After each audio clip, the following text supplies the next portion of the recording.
Okay, so this Aaron Judge fella, he's good. We are killing baseball. Hello. Shady's back. Also, Connor McDavid does sound like he could be one of Donald Trump's lawyers, doesn't he? Well, I mean, it's him or Pete Davidson. He went with both. I mean, it was a ballsy move. I can't think about Hooch. I won't talk about Hooch. Pups in the pod. Pups in the pod. She wanted me bad. No. I could tell she wanted me. What if Caitlin Clark's hated by her own teammates? Right, it's Jeopardy for the dumb. God, poor Jordan Poole. They're bullying him. And this is over the top, for God's sake. It's Beadle and Rosenberg. We do serious stuff. We are highbrow, if nothing else. From Wondery, I'm Michelle Beadle. And I'm the bespeckled. I'm not comfortable with that. It's Peter weird. Rosenberg.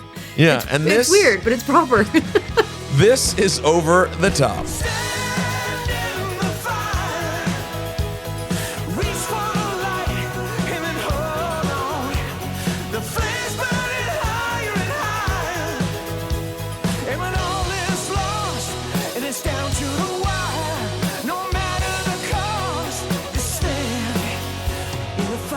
Here's how the show works. The best stories of the week, sports, pop culture. We're going to face these guys off. We're going to crown one champ and answer a question. What is the undisputed, most important thing that's important on planet Earth this week? We're going to decide it the only way we know how, and that is to use Royal Rumble rules. Start with 2 stories, decide which one's more worthy to discuss, which one's got to go. After 90 seconds, a new story introduces itself, and we'll have to decide whether we want to, keep talking about our current story or switch over to the new one. Now, we don't know the order of the stories coming our way, but we do decide which ones get thrown over the top rope. Hey, tell what's first. All right, first topics of the day. Let's get into it. The Edmonton Oilers and the Florida Panthers are heading to the Stanley Cup Finals. The Oilers are looking to become the first Canadian team to win the Cup since 1993. And the Panthers are looking for redemption after losing to the Las Vegas Golden Knights 4-1 in the finals last year. Now, who are they up against? Justin Jefferson and the Vikings have reached an agreement on the latest whopping wide receiver contract in the NFL. Jefferson signed a 4-year, $140 million contract, includes $110 million guaranteed. This makes him not only the highest paid wide receiver, but the highest paid non-quarterback in NFL history. Meanwhile, news of the deal had CeeDee Lamb trending as he's next in line for a payday. But remember, it's different because the Cowboys also have to pay Dak.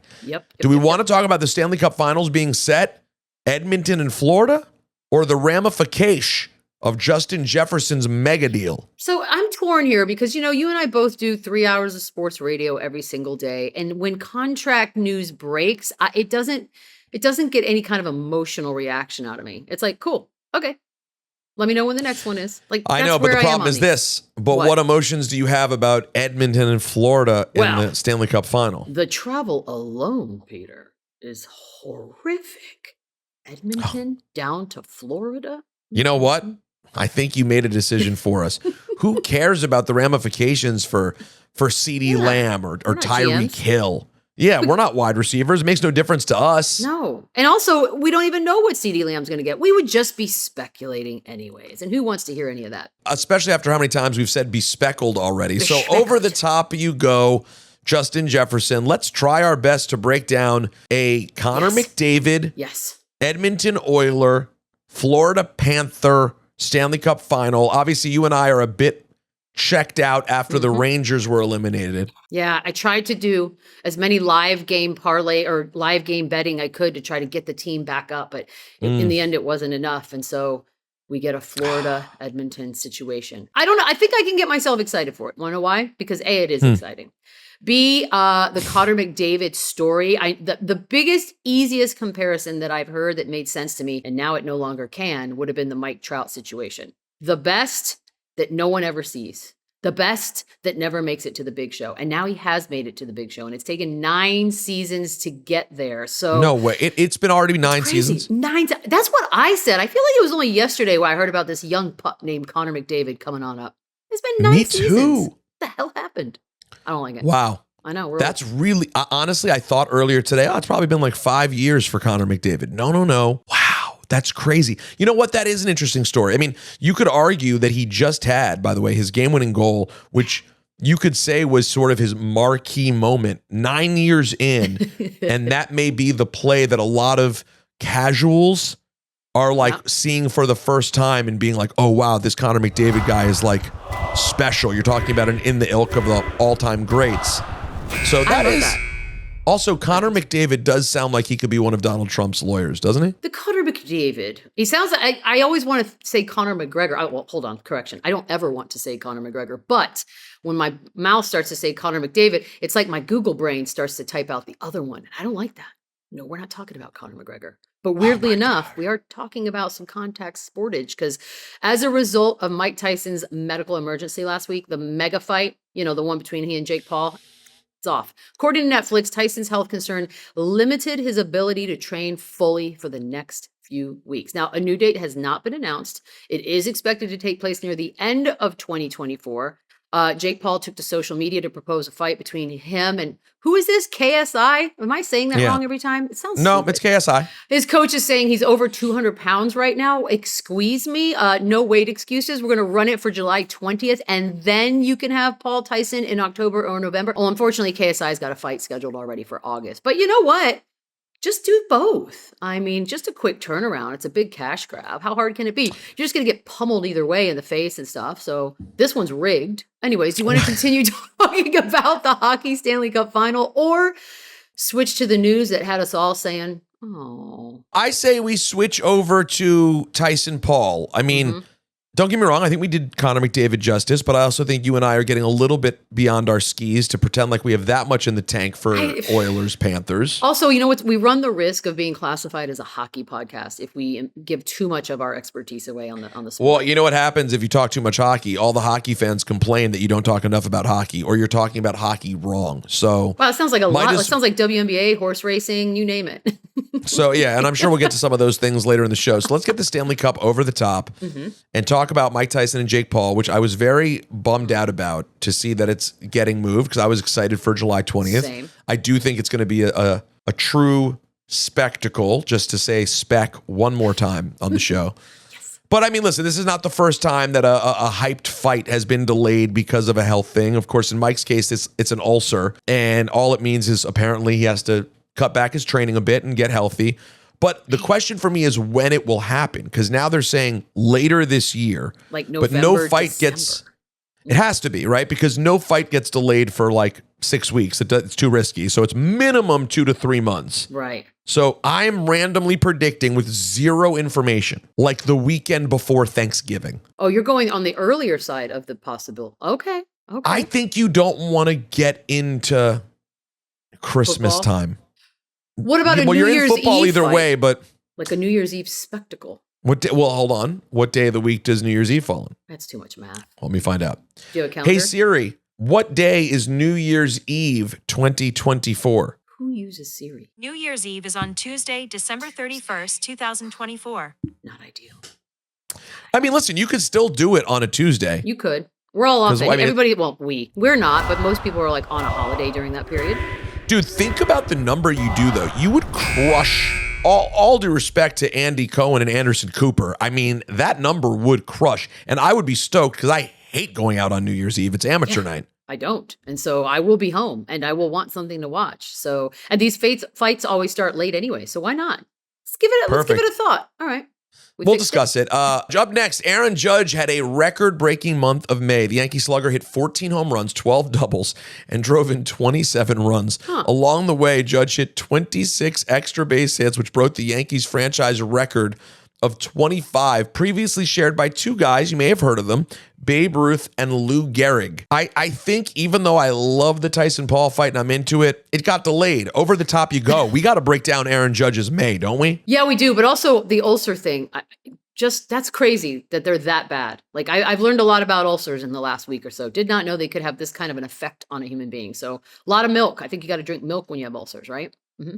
Go on. Well, if I remember the movie Clockers, I believe Mekhi Phifer's character was always getting ulcers. Yep. They're not fun, but man. Okay, so Aaron Judge, this Aaron Judge fella, he's good. You know what? Hold on. You nailed it. I mean, you nailed it. We're a baseball podcast now. Are we? Hold on. Is that Tim Kirkshin? Let me see who that is. Is that Jeff Passan or Michelle Beadle? I'm confused. Thank you. I'm sorry. I love doing this podcast with Kenny Mayne. This is just we are killing baseball. Hello. We really are. No, look, Babe Ruth, Lou Gehrig, look, records are just being squashed this past week, haven't they? This man, let me tell you something. First of all, Juan Soto was the player of the week last week because that's how good Juan Soto was. Bad. Dude, it's a shame that McGuire and Canseco were the Bash brothers because I would still steal that. I would go Bash Brothers 24. This is, to have these two dudes doing what they're doing is so amazing. And here's the part that sucks if you're a Yankee fan. It doesn't matter unless they win the whole thing. Yeah. It's all, trust me, I hear from these fans every day. The only thing that matters, so don't get me wrong, the fun is building, but if it doesn't work out, it's just getting thrashed anyway. So it's all for naught. Hold on. Were the Splash Brothers named Splash to rhyme with Bash because it was the same area of the country? Yo. Is that real? Is that why we have to rhyme it?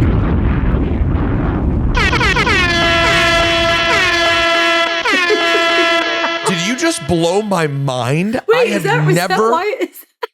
Hold on. Who can we call? I need to call someone from the Bay, Call right Steph Curry now. Call Klay Thompson right now. He might not even know his own origin story. Hey, Siri, call Klay Thompson. I don't see a Klay Thompson in your contacts. Let me try again. Hold on. Hey, Siri, call Steph Curry. Yeah, that'll work. I don't see a Steph Curry in your contacts. Siri's a dumb bitch. Hey, Siri, call Draymond Green. That's good here. Calling Green Raymond. Oh, no. Oh, no. Who's that? Who's Green Oh, Raymond? no, hang on.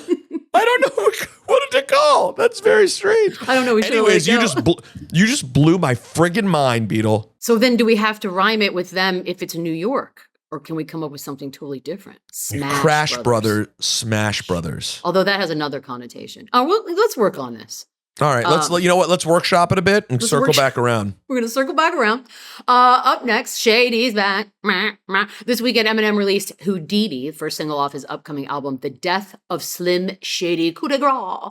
And the video is filled with a bunch of celeb cameos. You got your Snoop Dogg, you got your 50 Cent, your Dre, your Pete Davidson, your Shane Gillis. That had some people very happy. And more.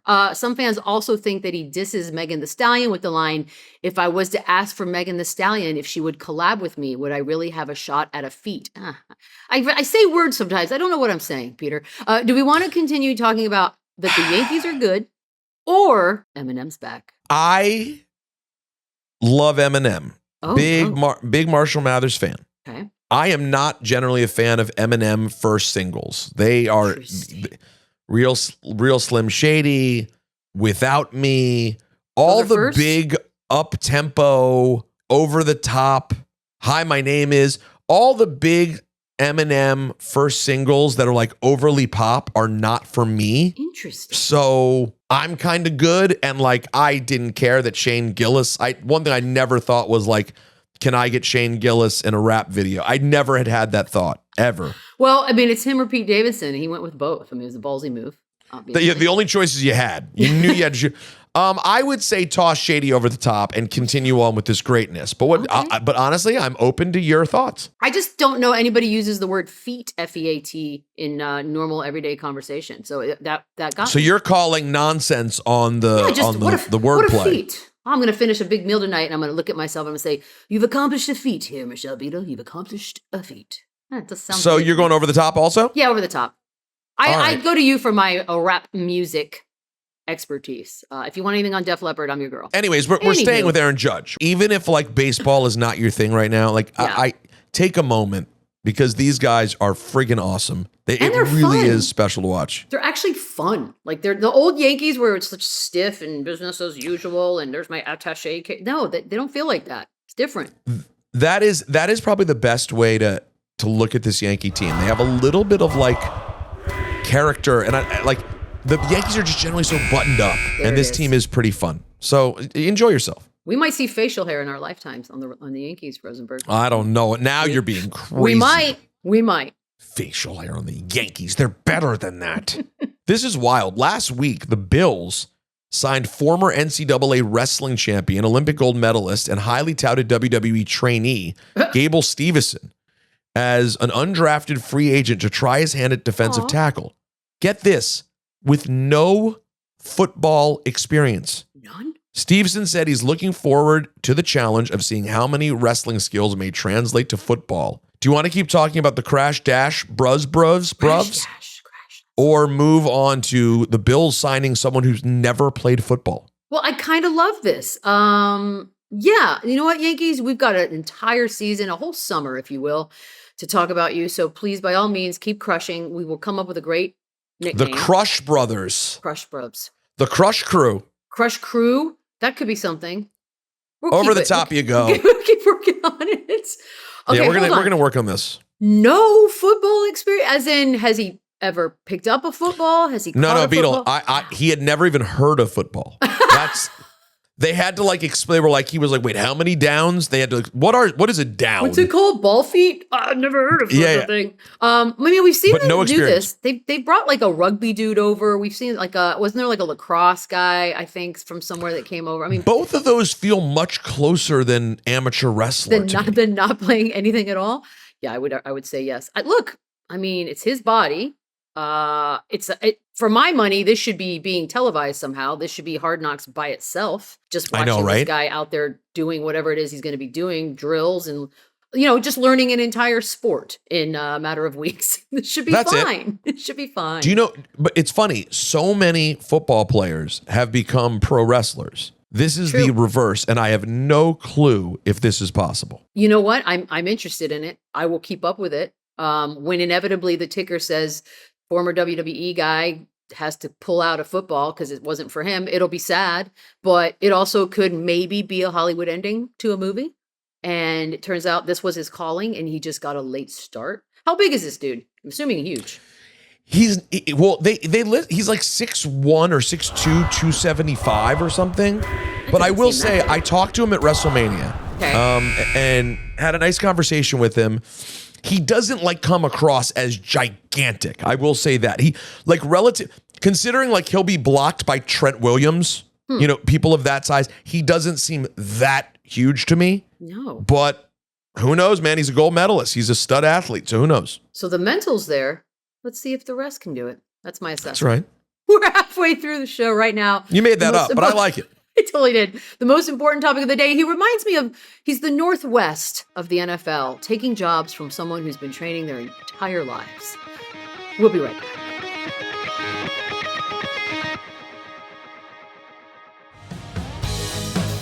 Welcome back to Over the Top. I don't know why I got serious, Peter. What's our next challenger? No, it's time to get serious. You're because up next, wait for it, buckle up. The NBA Finals are officially set. Sorry, over the top you go, Gable. Let's be honest. Gable Stevenson was leading the way, but you're out of here, okay? Yeah. Because we got to talk NBA Finals. The storylines are fantastic. Kyrie's returned to Boston. Kristaps returned to Dallas. Will he even play? I think he will. Yes. Can Tatum and Brown finally lead the Celtics over the hump? How many Luka, Larry Bird comps will we have to sit through during this series? Because they're white? Beadle? Because of white. Because they're white? But listen, I'm very excited. I told you throughout this playoff, as a Celtics fan, each series you were kind of like, all right, does it really? You're kind of like the Yankees this year. It only matters if you can win a championship. Yep. And now we're here. So I'll say, I think this was the dream scenario for the playoffs. And I didn't even realize that when the playoffs started.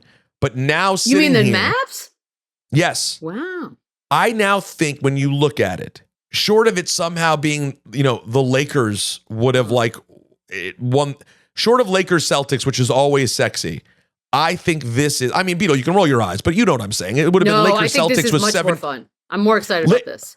Lakers Celtics with 17 championships each. Okay, can I? This is my pet pretty peeve. Good. This is my pet peeve, right? Yeah. There are 20-year-olds running around shouting crap out of their mouths about 17 championships. Bitch, you were not alive when these championships were being won. So let's stop acting like we're all history buffs about the NBA and that, I can't wait to see the continuance of this great rivalry.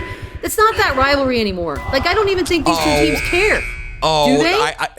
I don't know whether the individual players will care, but it's up. It may be the number one championship rivalry in sport. You don't care about Lakers Celtics? You think it's a meaningless rivalry? I would much rather watch Luka and Kyrie in this particular series. Yeah, I think it's more exciting than AD and a LeBron. From a player standpoint, okay, up next, real quick, Beadle, get through. We're not doing pups in the park over this. So we're gonna do pups in the park. I'm sorry, you decide. Fine, well, guess what? Then stop having ridiculous hot takes about basketball, and we could have done pups in the park. But there is your pups in the pod. Pups in the pod. She was asleep. Sorry. Beadle just woke up her sweet senior dog to put her on camera. Sorry. But I'm sorry. Yes, I'm reading this. This is Beatles, but I'm taking it. The Dodgers held a promotion for pups in the park where fans bring their pets, and there were so many. It was amazing. It looked like literally thousands. My dog's biggest nightmare. My dog would have literally jumped off the upper deck if that had if he was there. She would have growled at some. I'm just trying to figure out the bathroom situation, but I don't even care. If it wasn't such a pain in the ass to get to Chavez Ravine, I totally would have done that. But it's not worth the hassle.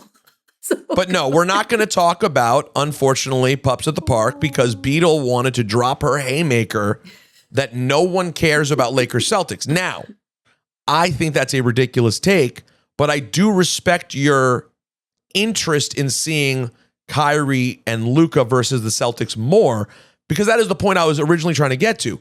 Even though at the beginning of the playoffs, I wouldn't have thought, oh my God, can you imagine Mavs Celtics? But now that we're here, can we agree these are the two best talent twosomes in the game against each other, first of all? I think as much as Anthony Edwards is a revelation and fun and entertaining, and we've got a lot of time with him in this league to enjoy what he does, I also think that the doggedness of Cat and Gobert would not have been dependable and would have been in a final situation where you're just like, basically what game 5 looked like, I would have been worried that would have been the entire series. Whereas in this particular situation, you've got Kyrie going back to Boston, older, wiser, more mature, content in life. He really does seem content. And a shit-talking Luka who is going to have the time of his life on the biggest stage. Yeah, you're right. At the beginning of the season, I would never in a gazillion years been like, I'm thinking Mavs Celtics, but here we are, and I'm genuinely excited. That's exactly my point. I had no idea that I would want this so much, but now that I'm here, give it all to me. And I hope that, here's my one hope. I get it. I'm not a Celtics fan from Boston. I'm definitely not that. But I am a Celtics fan. Please, Celtics fans, don't turn this into a full-on They're going to attacking Kyrie thing for two reasons. Number one, Boston, you know you can't help yourself, and it's going to end up going racial or bad somehow. Number two, do you really want to motivate Kyrie more? How about you welcome him back with a golf clap? Hey, welcome back, Kyrie. That's it. We don't need to motivate him more. You can do the normal, like, boo upon introduction. Yes. And then we all go on. I really, you know what? Maybe this is the time. That ain't happening. It's not happening. No. It's not happening. No, it really isn't. It's going to be epic. But what if they get something to trigger in Kyrie? I'm going to ask God for his prediction. Yeah, good call. God, any chance the Celtics fans keep it cool and don't OD? You asked me, God, whether or not Celtics fans are going to be like over the top and maybe a little racist. Hold on. I made them that way. That's how they have to be. I don't like this voice. I don't like it. Turn it off. Scaring you? Yeah, I don't like it. It's like a nightmare. It's nightmare fuel is what it is. It's going to be in my dreams tonight, and it isn't going to be pleasant. Listen, I'm looking forward to seeing Portnoy front row, McLovin, Donnie Wahlberg, all the greats from Boston. That's true. Donnie Wahlberg, he's the face. He's been the face. Yeah. Well, that was interesting. Who would have thought we'd get God for the show? We couldn't get Draymond, Clay, or Steph, but no. God. Well done. No. Up next, Will Smith and Martin Lawrence are back. Bad Boys 4. And as I'm recording this, they're scheduled to do my morning show tomorrow. Isn't that crazy? Fun. Yay. Pretty cool. Bad Boys 4 Ride or Die, their new movie drops tomorrow. And it's got me thinking about best buddy cop duos. Oh, my. Now, I know mine. Do you want to talk NBA Finals or best buddy cop duos? I mean, look, we've got another week to talk about the finals because they don't even start till the end of this one. It's not like we don't have time. And I do love a good buddy cop film. I'm okay with moving on. I'm okay with it. All right. I'll go with you. We're going to talk about, by the way, don't think I didn't notice. Stupid decision. Okay, that is ridiculous. By the way, don't think we didn't notice that if you're not watching on the graphic, we have Jaylen Brown, not Jason Tatum, in our image. Foreshadowing. All right, so let's rank them. Let's talk let's go for a Mount Rushmore. Do you think that 48 Hours belongs on the Mount Rush? Yes, but this is going to get hard, isn't it? Because there's going to be like, okay, yes. So, yes. Get Hard is not going to be on Get Hard is not on there. Nope. Mm-mm. All right. Okay, 48 Hours is. What else is on? Tango and Cash? No. Well, Kurt Russell I love. And I do love some Sly Stallone, but not that one. What about Rush Hour? Yes. The Chris Tucker, Jackie Chan vehicle. Do not sleep. Don't even. Do you know how many times you laugh out loud when you watch that? By the way, there might be one of the few franchises where like a sequel's fine. Like they're good. They're funny. They're ridiculous. Because that was Chris Tucker being the best Chris Tucker. Oh, the best Chris Tucker. Yeah. All right. So we have Rush Hour. We have Bad Boys. Yep. We have 48 Hours. What's the other one? What am I forgetting? Lethal Weapon. Oh. The OGs. I'm too old for this shit. Yeah. That's pre-Cuckoo Mel. Can I do my honorable mentions? I love Cuckoo Mel. Yes, go ahead. Cuckoo Mel's, so what's the one with Will Ferrell and Mark Wahlberg? The other guys? Yes. Kind of funny. That's a fun movie. That's a fun one. movie. It's Mark Wahlberg being refreshingly funny. And my all-time probably favorite, don't leave out the canines, Turner and No. Yes. What do you mean no? No, it's Why too not? sad. That's I can't think about Hooch. I won't talk about Hooch. I don't want to know. Can I give you a tip? This is a vet tip. Any movie with a dog in it that you're supposed to fall in love with, don't finish it. Just cut out with a good 20 to 25 minutes left. Yep, and just go, wow, love that dog. So glad it spent the next 20 years just eating treats and basking in the sun. It's what I do. And ask me about any dog movie. I have a different ending than you might. What did you think of the end of Marley and Me? Oh, I loved it. I just love seeing a family in love with their dog and everybody living happily ever after. It's my favorite. Anywho, but I do love a buddy cop. Okay. Up next, we very well may have witnessed the possible end this weekend. Oh no! For two combat sports legends. Deontay Wilder lost for the fourth time in 5 fights. Is that even possible? After a 5th round TKO by Zile Big Bang Zhang. He said before the fight about a possible loss, this could be the final goodbye, the farewell of Deontay Wilder. Meanwhile, at UFC 302, Islam Makhachev submitted Dustin Poirier, widely recognized as the greatest fighter to never hold an undisputed title. This was his 3rd title fight loss in 3 tries. That's not good math. Sparking rumors of retirement for DP. Do we want to continue talking about awesome buddy cop movies or the combat sports legend's demise? No, let's listen, I'm psyched to see Bad Boys. Yep. I'm looking forward to it. Let's toss them over the top though, and let's talk about the end of Deontay Wilder and Dustin Poirier maybe as well. And I know Beadle was excited because of all the love for Donald Trump when he showed up to UFC 302. Kidding me? Dude, I high five felons everywhere I go. It's sort of my thing. Well, me too, but only if they've been found guilty on minimum 30 counts. 30. If 29 counts, I walk right past them. Child's play, 29. Give me 30 or more. Do you know, by the way, speaking of Donald Trump at sporting events or fights of sorts? Yeah. Do you know that myself and super producer Andrew Goldstein I was literally in the chair behind Donald Trump at WrestleMania 29? How was that? Well, keep in mind, WrestleMania 29 was 11 years ago. Yeah, he was loved a little bit then. It was certainly a different version. Like, I mean, I didn't have warm feelings, but I didn't have my current feelings. So we more marveled at his hair. For sure. I recently found my pictures. Andrew says he has a photo too. Andrew, is your photo just of his hair? Because mine are all of his hair. That's really because it was mind blowing. At that time, people weren't talking about his hair yet, but sitting right behind him, it was like I just couldn't get over it. It's cotton candy. And by the way, I've had 2 interactions with the former convicted felon president. Bitter Beadle. That's what I call her. She's bitter and alone. They were both good interactions. That's right. I have to be honest. She wanted me bad. No. I can tell she wanted me. None of that happened. Nope. Bad. He was I don't know who this person is. I turned her down. That's why she's bitter. Bitter to this day. Bitter Beadle because I turned her down. I was interested in someone else. Sage Steele. Sugar Sage Steele. That's what I call her. I like her so much better than Bitter Beadle. That's fair. I respect that. Anyways, Deontay Wilder had such a promising career. The Bronze Bomber, he was the man. And then once he took the losses to Tyson Fury, just never really recovered. And this one was just brutal. Not what you want. Up Not how next. you want to go out. No. Oh, I know we're going to have to go to this topic because it is the topic of the week. The much anticipated first WNBA matchup between Caitlin Clark and Angel Reese was marred by a cheap shot / body check, depending how you look at it, from Kennedy Carter on Clark. Initially called a foul in game. It was upgraded to a flagrant one after the game. You think? And then came all the takes. Angel Reese was seen applauding the foul. They seem to have like some sort of heat that's actually picking up, even though we denied it at first. Carter wouldn't answer any questions about Clark post-game before later posting, besides three-point shooting, what does she bring to the table, man?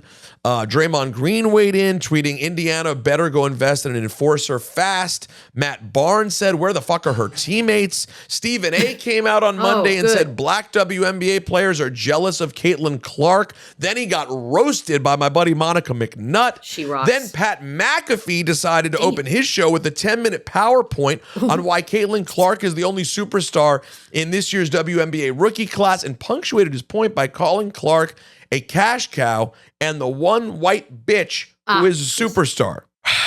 That's a lot was said. A lot was said about Caitlin Clark. Sorry, Deontay. Sorry, DP. Over the top you go. Where do you want to start with this? Where do we start with this? You know what my big takeaway was, Peter, from all of it? Of all the emotions that people are speculating or feelings that these women have towards her or don't have towards her, none of this surprises me. And I don't know if that's because I am a woman. I'm just like, yeah, of course we're going to hate her. A bunch of people are going to hate her. It's a resentment. I mean, there are people that have been in that league for quite some time that are basically being told, yeah, cute, everything you've done before this, adorbsies, but now it matters because Caitlin Clark is here.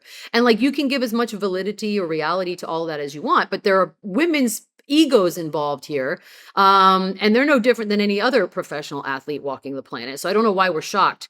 But the thing that stood out the most to me was none of her teammates like ran to get her up off the ground. The only teammate they came over just sort of meandered. I didn't see anybody else get in the face of Carter. Is it possible they kind of missed it because it happened at such an odd time? Maybe, or maybe they look. There could be 1,000 things, right? That's why this is it's a topic that will never die because we don't know Caitlin Clark. What if Caitlin Clark's hated by her own teammates? Maybe she's not nice. I don't know anything. None of us do. But what I do know, if I'm Caitlin Clark, I don't need a bunch of dudes swooping in, trying to defend my honor and white knighting their ways into this. I'm a basketball player. I grew up with brothers. I'm a tough broad. I don't need this. And don't use the word bullying either, people. They're professional athletes playing a sport. Bullying is what kids do to each other on a school bus. Stop. Just stop. I don't make a big deal about this entire thing so far. Right. If in 30 years, let me put it this way. In 30 years, if there's a biopic about Caitlin Clark, which at this rate, there probably will be, wouldn't you almost like expect that the part when she gets to the league involves her getting a really hard time from the players that were like, isn't that built into the sports story that this new person who shows up to a league that had, I'm not going to say the WNBA was fledgling, but it certainly hasn't been making a ton of money, and men have not been paying attention to it, and frankly, women haven't altogether been paying attention to it. And now you have this star who comes along who also happens to be a white straight woman when most of the league does not look like her demographically. Everything is there for this story to involve a little bit of bitterness, whether it's subjects we want to talk about or maybe it's a little uncomfortable. There's so much that potential. Guess what? Everybody involved is human. All the things that are happening are okay. Caitlin getting a hard time from... Now listen, if Beadle, if you're right, if there's like an issue with her and teammates, that's another thing that we'll have to explore as time goes on. We won't know. But if Caitlin Clark's supposed to be the player that she's going to be, this was supposed to happen and she's supposed to get through it and thrive. Yep. I mean, we've seen it before, man. She is not the first athlete to get beat up and maybe resented a little bit and tested by her cohorts in the league. To me, relax. It's all a double standard because it's women. I know. I woke up and was like, what are we doing? They're professionals. That this is part of the deal. We don't do this for the men. No, like we crushed Draymond Green for being doing all the things he's done. But I didn't feel the need to run out there and be like, God, poor Jordan Poole, they're bullying him. Like that's not what. That's a great point. And Jordan Poole literally got bullied and punched in the face. Got punched in the face, like by a teammate. So, and no one felt the need to do that. And also, quick note to my colleagues, like maybe some of the men like who haven't paid attention at all to this league can leave the big thoughts about it and think pieces to the people who have been covering. Because like besides, and I'm sure there are others, but the only one that comes to mind, besides Ryan Rucco, like I don't know how many men have been really deeply involved in covering this league. I'm sure there have been others, but maybe like, I know we don't do this well, guys. Maybe we take a step back and let the people who know the league a little bit lead without being like, something's hot. We have to immediately give our think pieces because we don't really know what we're talking about. Or we just let Monica McNutt take care of all of it. I love I mean, just let her. She crushes everybody. She crushed. She really did. Such a sunshine in this business. All right, up next, after 41 seasons and 8,000 episodes, Wheel of Fortune host Pat Sajak's final episode airs this week. Ryan Seacrest is set to replace him, but it does not seem like Vanna White is quite ready to hang him up. Hang him up or put her hands away? I don't even know how you would refer to her retirement, quite frankly. Do we want to continue talking about Caitlin Clark and the craziness that just was, or switch to Pat Sajak? I can't in good conscience.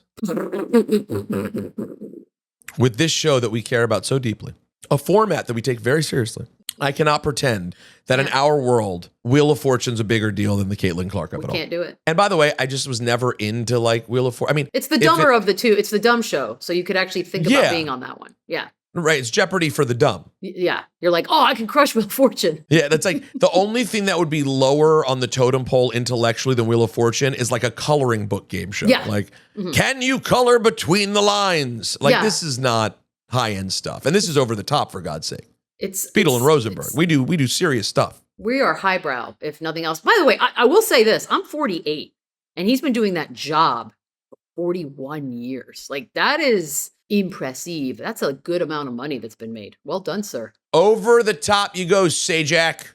Go, take Vanna with you. No, I'm just kidding, Vanna. Take your time. Take your time. They underpaid you in the first place. We know that. She won life, did she not? My God. Imagine the casting call for that gig 1,000 years ago.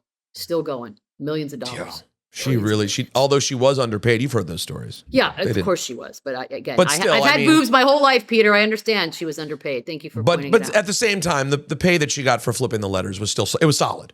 I'm sure still solid. And I did see her fill in for him when he was gone after a surgery. She wasn't great at it, but that's okay. See, that's why you love Beadle. That's okay. Because yes, she's a feminist, and yes, she will stand up for women, but she will also keep it real and tell you. Thank you. She was not good when she filled in for Sajak. Yeah, it wasn't great. Now, does that mean Ryan Seacrest is going to be more? No, it does not. I'm not saying that. No, listen, I'm just so happy that Seacrest is finally going to get a chance. Now, Beadle and I are two overworked, overexposed media personalities. There's no question about that. Ryan Seacrest, if he hears this, he'll end up hosting this show too. Oh, I know. I'm surprised. I thought we had a break from him, or at least I did, because he wasn't anywhere in the world that I consume. So I didn't realize that. Oh no, he's still going hard. He's like the J-Lo of television hosts. Wait, didn't we say we weren't going to talk about? Let's keep going. Caitlin Clark. Caitlin Clark. You're right. Back to Caitlin Clark. So Caitlin Clark only has 2 wins this season. Yeah. She is certainly struggling, as some people predicted she would, including Diana Taurasi. But this is what I expected. This is, to be honest, it's a fantastic storyline. Yep. I am a little surprised. I sort of thought people were making up the Angel Reese feud a bit. Now it's feeling like there's something there, no? Of course there's something there. Angel Reese is a fabulous basketball player who has been, for the last 2 years, sort of pit against Caitlin Clark. This is your rival, your arch nemesis.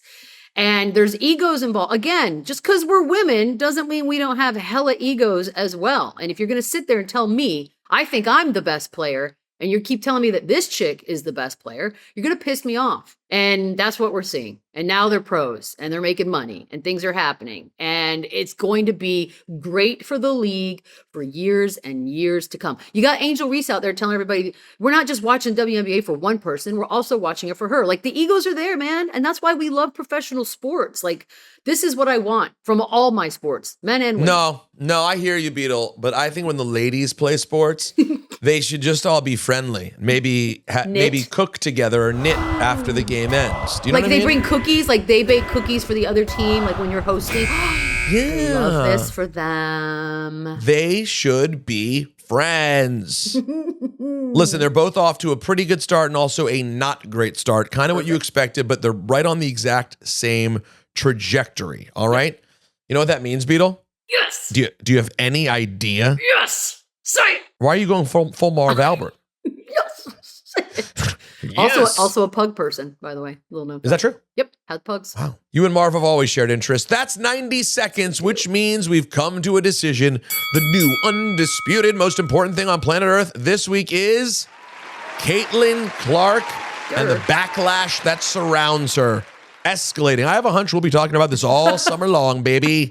Yeah, that's not going to be the last Caitlin Clark episode that we're going to have. Well done. Well done, sir. Do you think that we got it right? Do you? Yeah, 100. It was that or Pat freaking Sajak. What do you think? I think we nailed it. That's it for us. Tune in next week to determine the only thing you need to care about and what goes over the top. God, I'm so glad that it turned out well for Marley and Hooch. They're probably still alive.